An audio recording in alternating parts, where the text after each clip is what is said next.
So, hello to the very few people that watch me on YouTube. I've got a little challenge for the theist YouTubers out there, anyone who watches this video and thinks who is a theist YouTuber and wants to react to this, please do get my name out, because I want my views to go up. I said it is my HDC overview. Please get my views up, please. Anyway, that was the begging part. So this is a challenge for the religious ranter. Jesus freed the Christian crusader or something. That fat guy Joshua, what's his face? The love chat of Fred Durst and some Wookie. Anyway, I was watching during last week a video on the Young Choi channel. The video's name was A Pleasant and Brilliant Atheist Demolishes ... I will put a link in the description. You can also click it in my favorite video section. So basically the atheist name is Dan Barker, and he had a little free will argument for the non-existence of God. So that's his argument for the non-existence of God. Dan Barker was a theist, a literalist, and first he tells his journey from being a theist to becoming an atheist, and what he believed and why he doesn't believe it now, because basically it doesn't make sense, or God is not needed, to put it a little bit milder.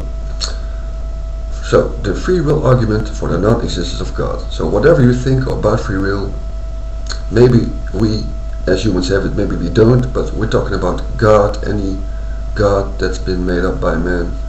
So that's all the gods that's made up by man. Many theists think God has free will. So we can agree on that. So that God is able to make decisions. So God can make decisions. Well, he did. Well, he didn't, because he could look into the future, so he already knew his decisions. But that's getting a little bit too fucked up for the head. But if you know the future, you can't have free will. So if you know the future or your future, you can't have free will, because you know your future, and whatever decisions you will make will lead to that outcome in the future. So if you know the future, you can't have free will. You got that? You can't change your future if you know your future. If you know your future decisions, then they are fixed. So they are going to happen. They are unchangeable. They are fixed. You know what's going to happen, that's going to happen.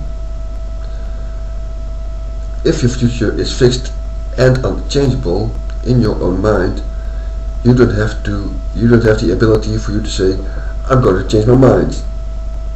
Because if you did change your mind, then you were not omniscient in the first place.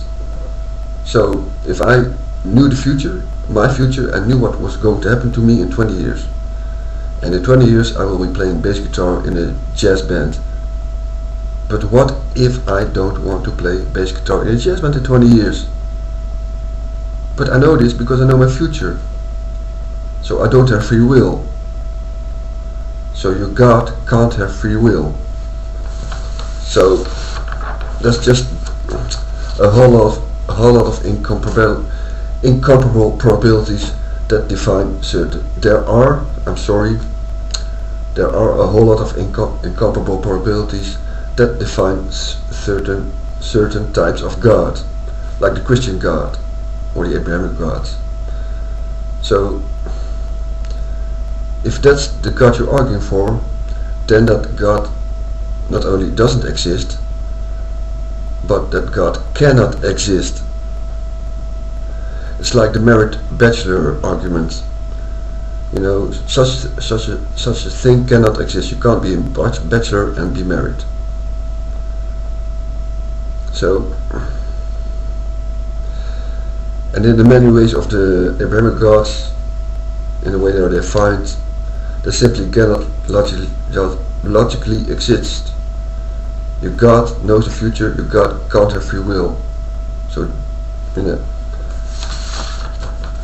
God has free will, so God possibly cannot exist because he hasn't got free will. And if he exists and he hasn't got free will, so he hasn't got free will and he exists,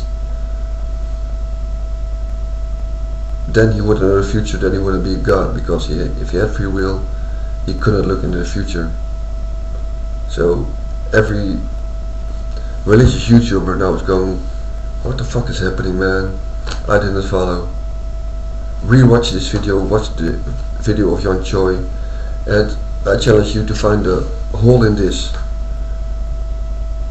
You know, based on the know the future part and not having free will. There's no logic explanation to debunk this. You can't. So jump to your excuses and God existing outside of time and universe and the bullshit you do to, you know, move up God. If something's disproven, to disprove your God, you move up a notch. So before evolution was known and the Big Bang Theory was known, God did everything and the Bible was literal. Then scientists found out about evolution and the Big Bang, so God moved up a notch, so he did that. And then maybe one day we'll find out everything about evolution and abiogenesis, so what happened before the Big Bang, and scientists find out there is no need for God, or, you know, it's happened like this and this. So then God moves up a notch and he made the thing before abiogenesis, and so on and so on. God keeps on moving, which is, yeah, more than God. You know, you can't keep on believing in the old God from the Old Testament. I'm gonna do another video about the Old and New Testament and why Christians discard the Old Testament and just look for excuses for their God. Maybe I'll make it today, maybe tomorrow, I don't know. Maybe I'm gonna keep on making videos today. So we'll see what happens, and I want to thank you for watching, and you know, I want my view count to go up.